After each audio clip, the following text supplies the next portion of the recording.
Hey everyone, this is Joe Zuccarello, your host of the Hey Joe podcast, and I am joined today by a couple of industry experts in their own field.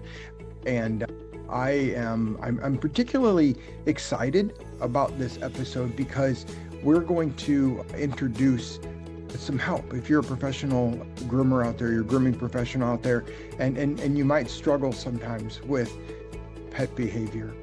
You know, sometimes we have perfect statues to groom, while sometimes we have little naughty Nellies right on our table. And where you might be a professional and perfectly trained in grooming skills, pet behavior and behavior modification, especially during the grooming process, may or may not be one of your superpowers. So in my past, I've been able to leverage the assistance and the skills of professional trainers, and that's sort of the whole inspiration behind this particular Hey Joe Pet Pro podcast is how do we appreciate the assistance of professional trainers, and how do we find and utilize their superpowers for grooming professionals to be able to do what they do really well. I am joined by Chrissy and Amanda, and they're both going to talk to you about who they are a little bit. Chrissy, Amanda, thank you very much for joining me on the Hey Joe podcast. Thank you for having us. Thank you. All right, let's start off Chrissy first, right? Why don't you give our listener audience a little bit background on who you are, the company you work for, and your experience. Yeah. So I'm Chrissy Spiro. I own a couple of dog training franchises, as well as working as the director of education for the franchise itself with the Dog Wizard. And I own the Columbia Dog Wizard, as well as the Upstate Dog Wizard and the Greenville Dog Wizard, which is all based out of South Carolina. And my experience goes back, I was definitely a 4-H kid, FFA all the way. Future Farmers of America, if you guys don't know what FFA is. So animals have been a huge part of my life. I own horses and chickens and cats, not just dogs. I love dogs. Dogs are definitely where my heart is at. But that's kind of where I come from background wise. But as a training career, I started back in 2017. I had a difficult dog and I learned how to train him, and it became a passion. Wow. It's so many people in this profession. I talked to somebody earlier today even, and I said, well, how did you get started as a grooming professional? And she's like, I just kind of fell into it. I think she had a dog that needed grooming, and she thought, maybe I'll try it myself. And then 20 years later, as a grooming professional, she's reflecting on her past and her experience. So yeah, Chrissy, thank you very much. And the Dog Wizard team has impressed me from the very beginning. So again, I'm super geeked to have you. Thank you very much. Amanda, how about a little bit about you and your position? Yeah, of course. So I'm Amanda Davis. My training career started back in 2006. I graduated from Animal Behavior College. That's really one of their first round of students. They were just getting started back then. But just like Chrissy, it goes back to childhood. I've always loved dogs. I've always, been happiest when I'm around dogs. And so I knew that I was going to do something with dogs my entire life. So for the longest time after 2006, I did it as a hobby on the side. Didn't realize you could actually have a career in it, which I thought was really awesome. And so yeah, there was the Dog Wizard getting ready to launch in my area back in 2021. I helped launch that branch, and that was in Ashland, Kentucky. I worked as their lead trainer for about 4 years, when I came on with the academy team with Chrissy. So I worked with the academy and also now as business coaching, helping other franchise owners be successful. And this has come full circle. I now own that location that I helped launch back in 2021. I just recently bought it. So I am also a franchise owner myself now. Wow. Well, congratulations. Thank you. If you add those years together, that's a pretty impressive, just a dynamic duo. And then of course there's several people that you have on your team and throughout your franchise system as well. So, and growing. And as I alluded to before, this introduction that was, when I first met members of your team, I couldn't help reflect on the struggles that my grooming professionals. I led a multi-unit grooming operation, full service pet care facility, but part of that was grooming, right? And I had over 60 grooming professionals that worked for me, and I would see them struggle. I would see them struggle. The more seasoned grooming professionals seem to handle things better, but they had a lot longer time to learn. And I often thought, well, how can we help? How can we help the people that are just getting started? How can we help the people that are, a year, 2 years, less than 5 years, whatever? And again, it depends on the person. It depends on the dogs, the clientele as well. But I called it, I affectionately, I gave it a term called table training. And that was simply matching. At the time, we had personal trainers that were also employed in our business, and we would match our personal trainers up with our grooming professionals when they would have dogs with, behavior needs on the table. Especially, some of these are just unruly dogs, right? You just have dogs that just grooming doesn't come natural to a dog. Dog's like, listen, I want to be anywhere but here, right?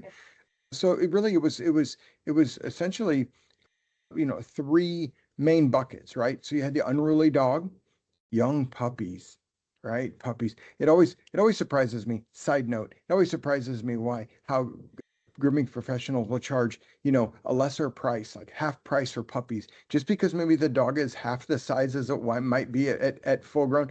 But it takes just as much time in a lot of cases to groom a puppy, if not longer.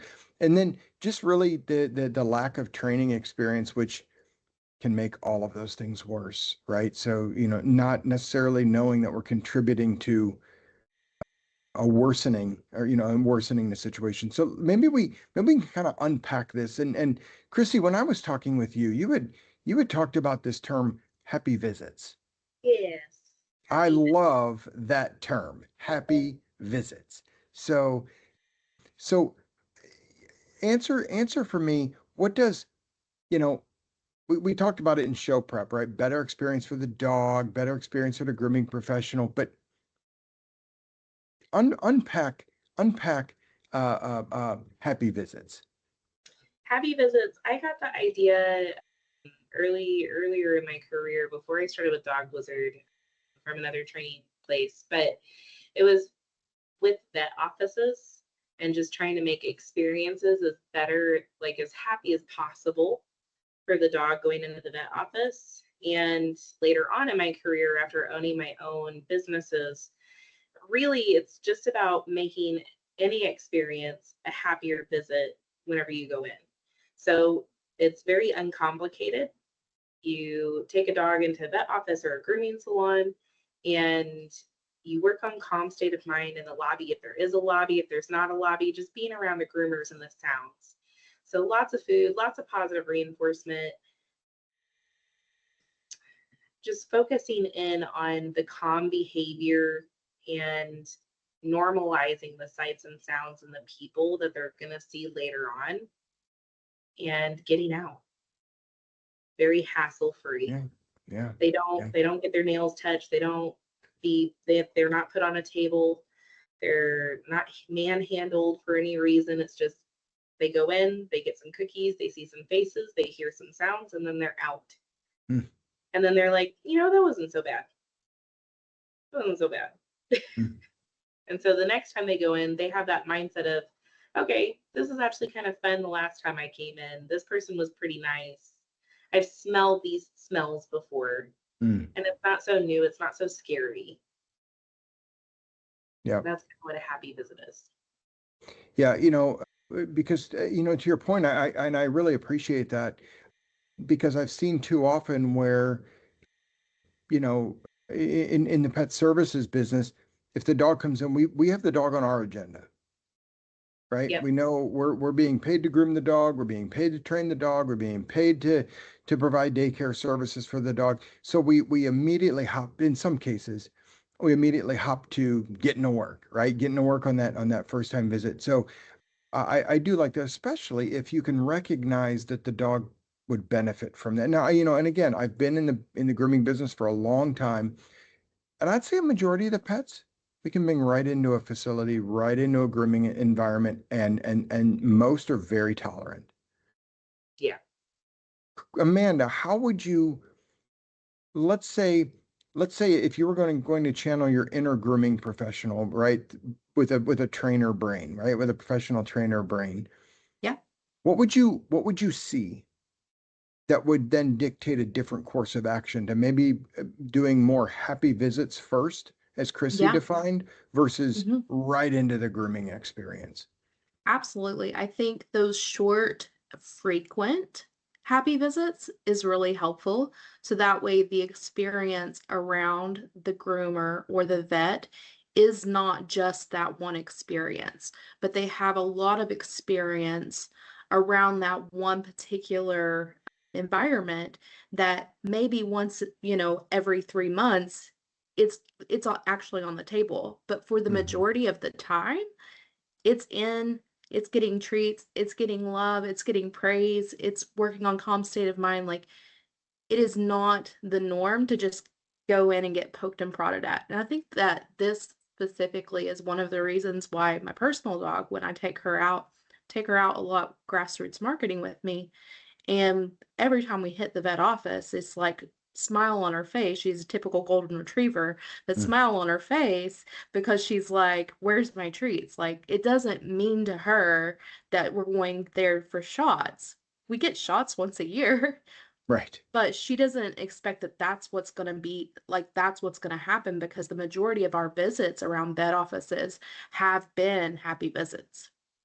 And same What thing for what grooming. behavior? Yeah. Yeah, exactly. What behavior might key a professional groomer in saying, listen, to the grooming, we're not even going to do the grooming today, right? For maybe one Mhm. of these first-time grooms, or what kind of behavior should a professional groomer be looking for to say, okay, let's go down a different path, because the long-term reward for both the grooming professional, the pet, and the pet parent is going to be a better long-term relationship. So what behavior would a dog exude, or example that maybe a professional groomer would want to divert to maybe some of these happy visits versus going right into the grooming visit, right You into may see grooming some practices? some different types of body language. You may see ears back, you may see some hesitation, some jerking of the paw when they go to do the nails.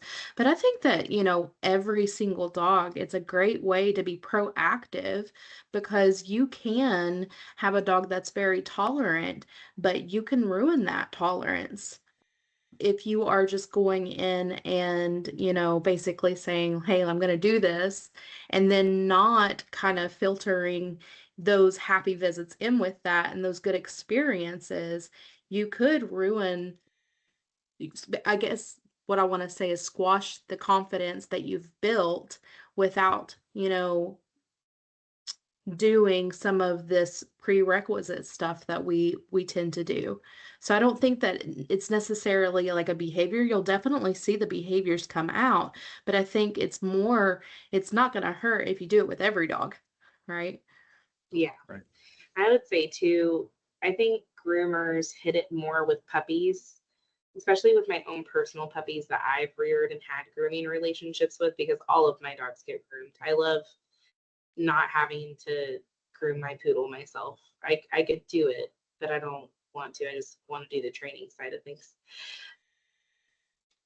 But the relationship that my groomer and I have started with all of my dogs from puppyhood is I take them in, we do a little happy visit, and then she takes them in for a day. She doesn't even groom them. She just hangs out with them for an hour or two, and then I come pick them up.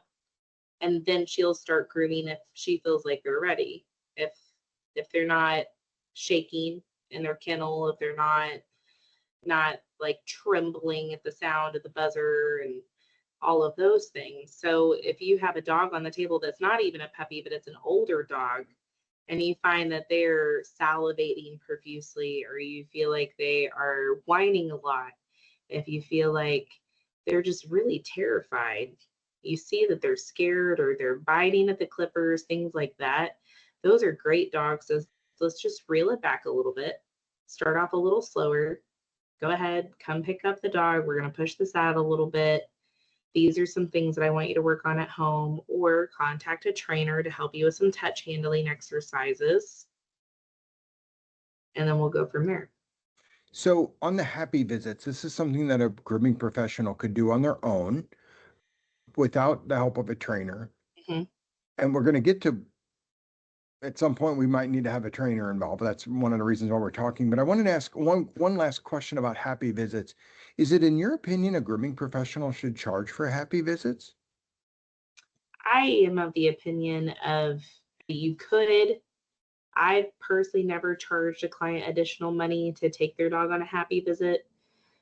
It is fairly easy time-wise. Like, you don't even have to communicate with the client whenever they come in, really, other than just a simple hi and keep doing what you're doing. If you wanted to charge somebody, I would definitely keep those the lower end cost of scheduling that into your schedule. But it's something that generally is just like a thank you, like, for choosing us to help you with your dog. It's kind of how I view it. Okay. Yep. That's all really good. So it's an investment sometimes on the professional side to for that long-term value, right? The long-term value of a customer if that dog is comfortable with the uncomfortable, right? I mean, again, grooming is not a natural process for a dog. They'd rather be home. And our job is to try to get them in and out as relatively quickly as possible, but not something that adds stress to any more stress than just, the process of getting groomed.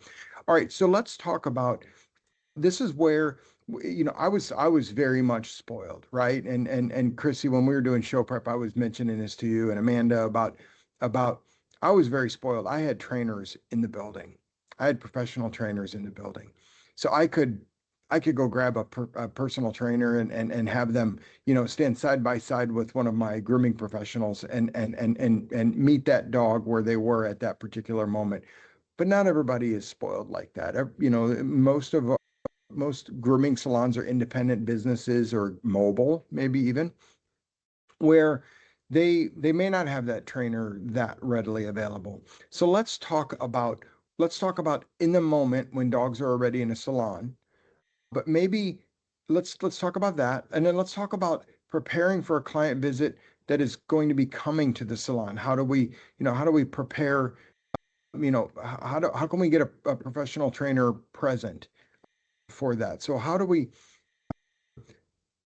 time all of this, right? Because if they're present, let's talk about that first. If they're present, at what point should a professional groomer maybe put the dog up for a moment and say, I'm going to need to get my personal trainer, my professional trainer to partner with me? I think Amanda has more experience with having groomers on hand. Yeah. Where she worked at and managed, they had a groomer at the facility that she worked Okay. side by side with. Okay. Yeah.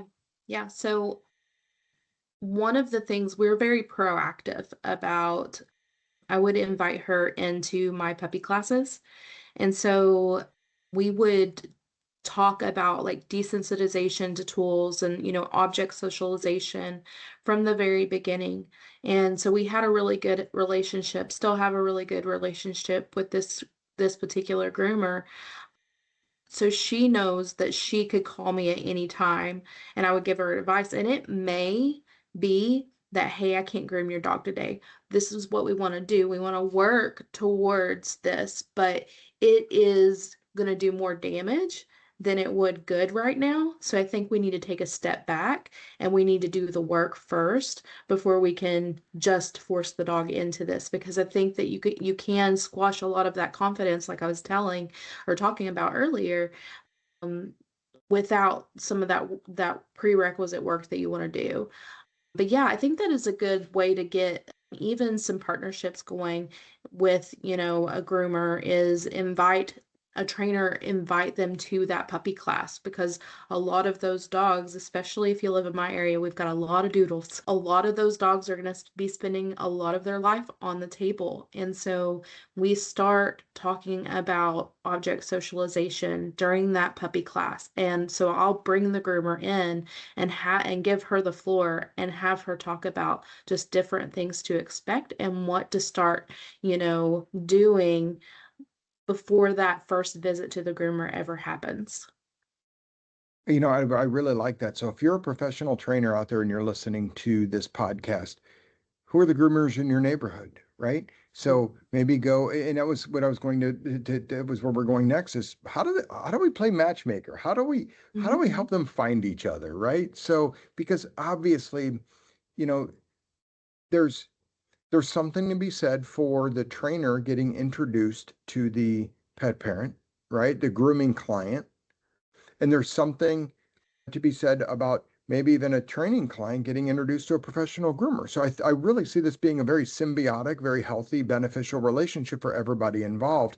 And so to your point, let's talk about how do we help the professionals out there find each other. So if you're a professional trainer, Amanda, you said if you're a professional trainer, you want to go and invite groomers to your classes or to sit in on maybe even if it's one-on-one even with a client, right? So that they get to hear you, see you, hear what you're saying, see how you're talking to customers and be able to kind of sponge off of that, right? Yep. Yeah, absolutely. And it's a win-win, right? So, you know, they almost all of the puppy clients, especially, those that are going to be looking at grooming for lifelong, frequently, they they start booking immediately. So it is a win-win. So I think that, and it's just beneficial for everybody around. It's beneficial for the dog to get started in those early stages of, you know, that object socialization and all those things that need to happen prior to that first visit. So you can work together really as this dog's team to get them ready for that first visit to I the love groomer. that. The dog's team. I love that. So you got Yeah, the pet parent, you've got the professional trainer, you've got the professional groomer.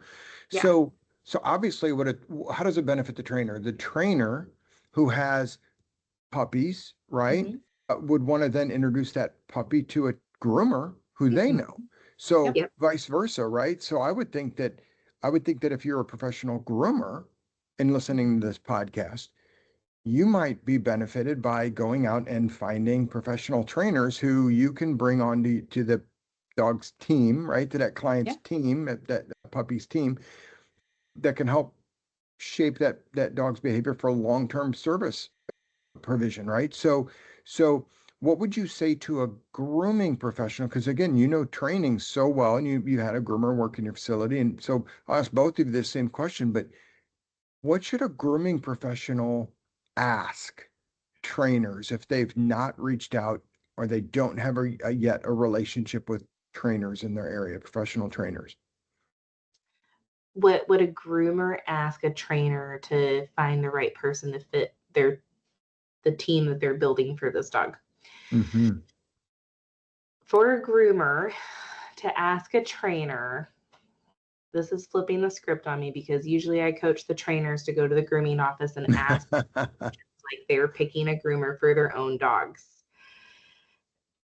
How many dogs do you take a day? That's a good question. Do you offer a puppy class? Some trainers don't handle puppies, but it doesn't always have to be puppies. You definitely want to ask a trainer if they take harder cases. Have they ever handled dogs that needed some touch handling exercises? They're a good trainer. They should know what the term touch handling means. Husbandry skills, they should know what that means. When's their soonest booking? How far out are they booked? How soon can they get a client in? If what types of programs do they use? Do they ever come and visit the vet office to help work with the dog? Those are questions that I would ask. And if you're like a mobile groomer, would they ever be able to come to their training facility or their home to help work with the dog if they're mobile? Mhm. That's something I've definitely worked with in my past is like the mobile groomers. Some dogs are just terrified of just even getting in the vehicle to get Sure. groomed. Right.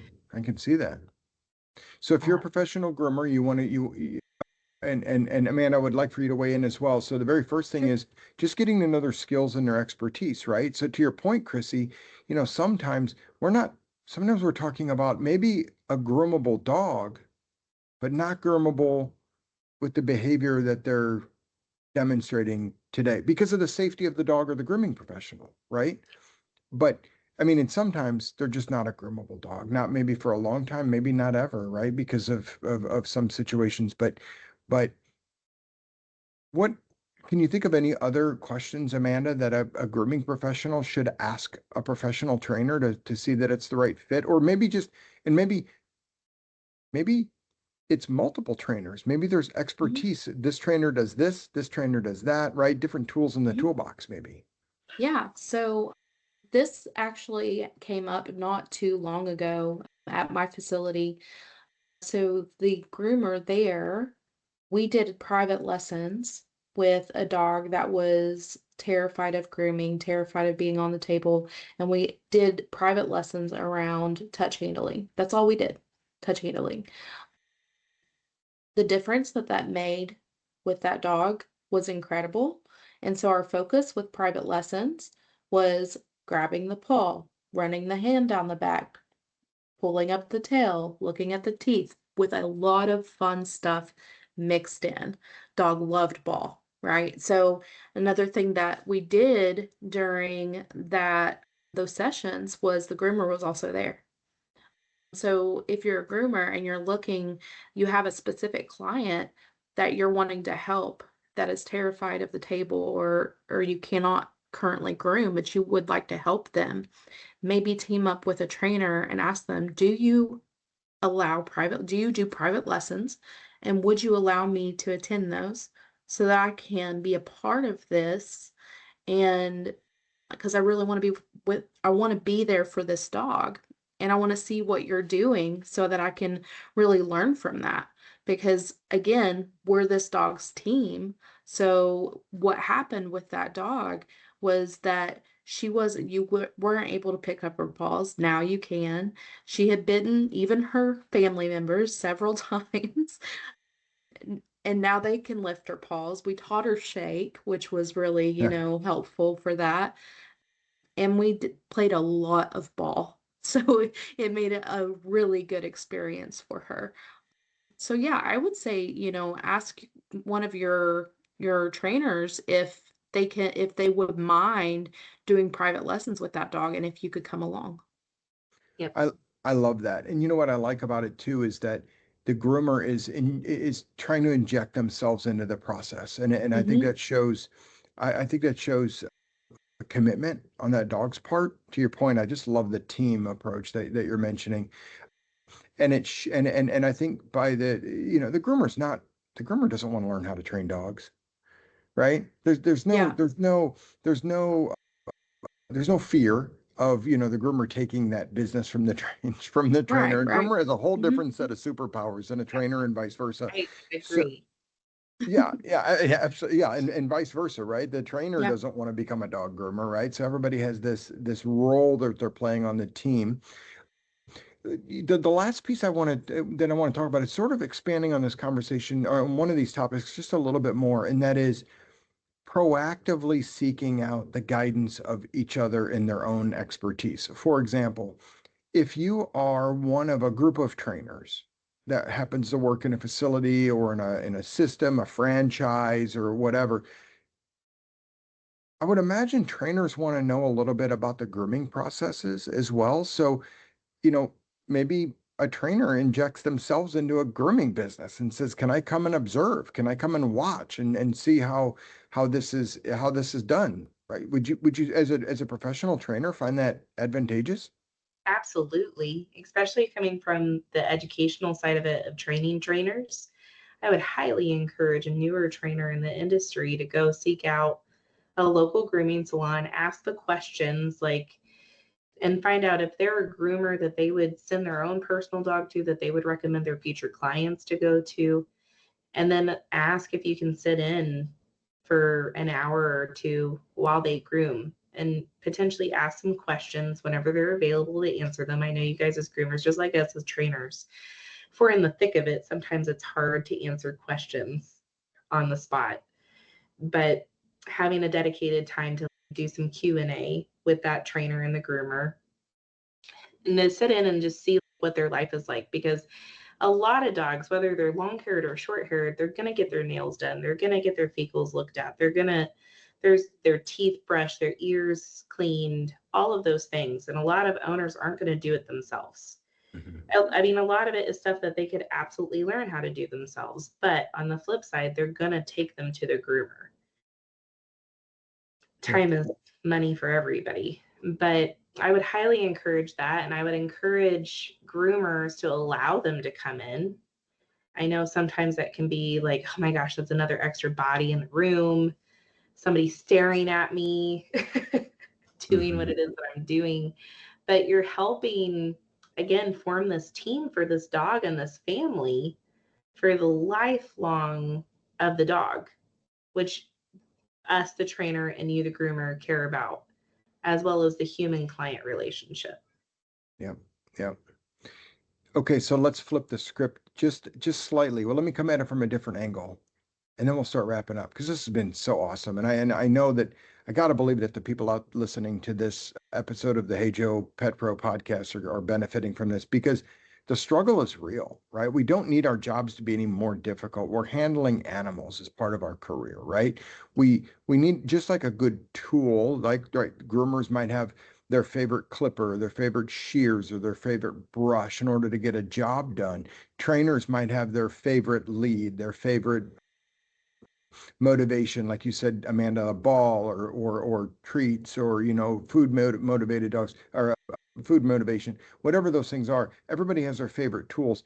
I think oftentimes we forget about the human partnership, the human tool partnership. So would you recommend to grooming professionals, especially owners and operators of grooming businesses, to have one or more professional trainers come in to train the staff on proper pet handling? Not obedience, but just some of the maybe noticing signs or signals, right? Recognizing, some of those, Amanda, you mentioned earlier, sometimes the flagging or the ears back, or the, some of those things, the, persistent licking, to just give the grooming professionals not education on how to train a dog, but how to recognize a situation where maybe this partnership approach is most appropriate. So teaching a class for groomers or trainers, a group like a community-wide class, like where it's opened up to groomers from inside the community. No, I would think, let's say if I own and operate Joe's Pet Grooming, Okay. I would probably, not probably, I would find one or two professional trainers in my neighborhood, in my community, to come in and work inside my facility, being paid to do so, right? But come in and work and teach my grooming professionals what to look for. Teach my grooming professionals how to not get themselves in the weeds with a behavior problem, right? Yeah, I think that would be a huge boon to a staff. And I've definitely done it with boarding facilities, coming in and teaching like safety handling skills for the kennel techs that work at a boarding facility. I think something like that, especially if you're a more freshly established grooming salon, having someone come in, a professional trainer come in and just show you safety handling skills if you needed them, or the touch handling exercises, ways to partner with a trainer, engaging a trainer, how to reach out to a trainer, all of those things. We could probably do that within 2 lessons, if not 3. And then on the flip side of that as well, a conversation that I recently had with a grooming salon is offering up a class at the grooming salon for their clients to come and do a 2 to 3 lesson group class in the salon, so that the clients can actually see the dogs on the table with their groomers beside them, doing a small 30-hour-long class. That's cool. Yeah, I Yeah. love that approach too. So like sort of just a really small, intimate group, right, of clients there, looking at how training, this table training can be Yep. accomplished to help their dog better tolerate the grooming process. And we used our personal trainers for controlled walking on a leash, Yep. right? Properly lifting dogs on and off the table so that they're not putting themselves or the dogs at risk, right? In and out of the tub, getting dogs in and out of a kennel, right? So whether it's floor height, medium, maybe even sometimes above their head, right? Yep. So all of these, all things handling, I think a professional trainer could help a professional groomer with. So Yes. yeah. Agreed. Great. So let's talk about the dog wizard, right? So the dog wizard, if we've got grooming professionals that are out listening to this, owners, operators, individuals, mobile solopreneurs, whatever, right? Home groomers, even budding pet groomers, right? How, how do they find out more about the dog wizard? How do they maybe find a dog wizard team member or facility? What's the best way to do that? Our website is actually pretty cool where you can go to thedogwizard.com and there's a locations tab and you can type in your zip code to find the closest dog wizard to you. And if there's not, you can still contact one of those numbers and then someone will find them for you. We're all interlinked. We all know each other. It's one of the coolest things about being in a franchise as a dog trainer versus not, is we are all in communication with each other. If someone has a questions, we know how to get a hold of one another, and we have groups that we communicate through, chats, and not just like a Facebook group, but like an actual email and chat group that we communicate daily through. So we can find someone closest to you to connect with. Yeah, obviously our preference, because of obviously this contribution in your time, would be that grooming professionals reach out to somebody, at the dog wizard. And listen, if you're in an area where there's not a coverage of a dog wizard franchisee, I know Chrissy and Amanda, it's your goal to have dog wizard representation in all markets at some point. So if not now, maybe someday in the future. Chrissy and Amanda, thank you so much for your time. I mean, what you've just poured into the grooming professional world is super beneficial. And for all of your trainers out there and any trainers that are listening to this, reach out to these professional groomers. They should definitely be welcoming you in. They could definitely benefit by your superpower. And Amanda, I'm going to steal that, the team that we surround these pet parents with and their pets. So thank you both very much for your time. And let's pick another topic to unpack again sometime soon. Yeah, thanks, Joe.